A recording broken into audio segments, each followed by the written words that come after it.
Hello my foodie friends, how are you all this afternoon? I have such a special recipe for us today because today is actually called Missy Barrett Day. Missy Barrett Day is a day when we get to do good deeds all around the world. So I'm going to bake one of Missy Barrett's favorite recipes that she likes to bake with her grandma Two Rivers. She especially likes it because it's so quick and easy and it doesn't have too many ingredients. Today's recipe is called Apple Betty. Let's get started, shall we? So we're going to start with 4 cups of apples, but I've cheated a little bit. I bought 2 tins of apples. I already have 1 tin in my deep dish bowl over here, so I'm going to put the second tin of apples into our deep dish bowl. They need to be sliced, if you're making your own apple slices, into nice chunky bite size so that when you have your Apple Betty dessert, you get a lovely tasty mouthful of apple. So there goes our second tin of sliced apples into our deep dish bowl. Remember, this recipe requires you to use a deep dish bowl. And you see how nice and deep my bowl is? Yeah, there we go. So we have the apples, and then the rest of the recipe says a 3/4 cup of brown sugar. There's my 3/4 cup. If you've been baking with me for quite a while, boys and girls, you know that a 3/4 cup is a little bit smaller than a full cup. So let's tip our brown sugar. Oh, I nearly poured it over the apples. You need to tip your brown sugar into a separate bowl, an empty bowl, okay? Can you see that if I do it here? Yes, you can. Brown sugar into an empty bowl, 3/4 cup. Then we're going to tip a 1/2 cup of oats, not cooked. It must be raw oats. Can be the quick cook oats or the old-fashioned steel cut oats, into your brown sugar bowl. And then on top of that, we're going to add 1/2 cup of flour. This was also 1/2 cup of oats. Remember, 1/2 cup is only half of a great big cup. I'll do it over here where you can see, and then I'll show you as well. So 1/2 cup of flour. Actually, I might tip this into the 1/2 cup over my jug just in case I spill. Can you see the flour going into my 1/2 cup? Right there. Whoa, it did spill, didn't it? There's my 1/2 cup of flour into the oats and the brown sugar. Now let me check the recipe. It's always important to check the recipe so you don't leave out any ingredients. We have our apples, our brown sugar, our 1/2 cup of flour, our oats. And into that we're going to add a 3/4 teaspoon of cinnamon. Oh, cinnamon's so good, isn't it, boys and girls? You might know cinnamon from delicious donuts. Well, this will be like apple donut, won't it? Okay, so a 3/4 teaspoon is not quite a full teaspoon. Let's have a look. I'd say about that much cinnamon. Oh, actually it looks quite heaped. Maybe I'll put a little bit back. 3/4 teaspoon of cinnamon sprinkled into the flour, oats and sugar.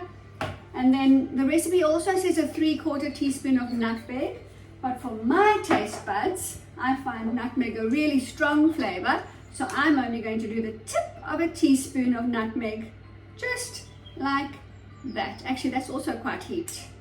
There, the tip of a teaspoon of nutmeg, sprinkled in as well. Now we have to mix all of those dry ingredients together until they're well blended. And then you get the lovely sticky part, boys and girls. After you've mixed all the dry ingredients together, you get to stir in the softened butter with your fingertips. That's the lovely ooey gooey part, isn't it? What do we have to do before we touch any food with our fingers? That's right, we have to wash our hands, don't we? So there we are, my oats and flour and sugar and cinnamon and nutmeg are all well mixed. I've already chopped my butter into small squares just to make it easier to mix. Let's have a look. That is a 1/3 of a cup. That's even smaller than a whole cup, isn't it? Shall I move the apple so you can see how I'm mixing the butter into the dry ingredients? If I put it up there, is that any better? I can tip it. There we are. Perfect. Oh, what did I nearly forget to do? I nearly forgot to wash my hands. One second, I'm just getting my disinfectant wipe. There we go. Make sure I have no germs in my hands because I'm going to touch the food and all my guests at home are going to eat the food, so we don't want germs on the food, do we? There we go. Nice clean hands. And I'll dry them over here with my towel. Okay. My towel back there. Righty-ho. So now we're ready to crumble in the butter. Mix the butter into the flour and the oats and the sugar. Are you ready? We're going to squish with our fingers. Can you see there? I will pick up the jug and show you as well. Oh, it feels so squishy and lovely. Kind of like making soft dough, Play-Doh with sugar in it. I can feel the brown sugar crystals crumbly between my fingers, and I can feel the butter softening into the flour. Might take a few minutes, so I might have to stop our video if it takes too long and then show you the finished result after I've crumbled the butter into the flour. Yeah, it's starting to work. Actually, it's working quite well if I do this, if I rub the mixture between my hands. This is going to be so fun for you boys and girls. I would love if you shared videos of you making apple Betty with your mum or with your grandma. You can show me how you crumble the butter into the flour mixture. Also, the recipe says that you can use blueberries if you prefer rather than apples. Also 4 cups. And you can also use rhubarb if you prefer. I rather like apple pie, so I'm going to make an apple Betty. Whoops, I'm also making a mess. Be sure to help mummy or grandma, whoever you're baking with, to tidy up the mess once you're finished. Okay? Alright, I think my mixture's nice and crumbly now. Can you see it's nice and crumbly? How good does that look? So that's as easy as it is, boys and girls. We mix, I'm just reading the recipe. We mix the sugar, the oats, the cinnamon and the nutmeg until crumbly. And then we squish in the butter and we crumble that over the apples. And then you bake it for 30 minutes in the oven. If you live in Australia like I do, you use Celsius degrees for your oven, and that will be 190. If you live in America or another country overseas, you use Fahrenheit, and that will be 375 degrees Fahrenheit.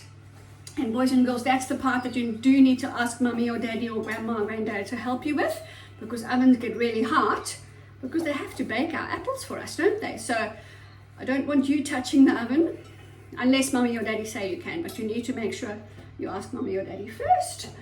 My hands were really sticky. Oh, there's a little bit left on, can you see? That's all the brown sugar sticking to them. Okay, just giving them a good wipe, and with the towel as well.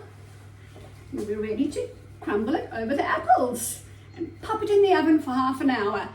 While it's baking for that half an hour, that's the time you get to help mummy or daddy tidy up all the baking dishes and get your baking bowls ready for warm apple Betty.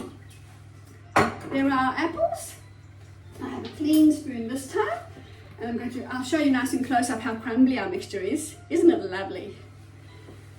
We crumble our mixture over the apples. Some of my lumps are a little bit bigger, so I'm just chopping them smaller as I crumble it over. How quick and easy is this delicious apple Betty recipe, boys and girls? Yummy! Thank you so much, Missy Barrett and Grandma Two Rivers, for sharing your favorite recipe with us.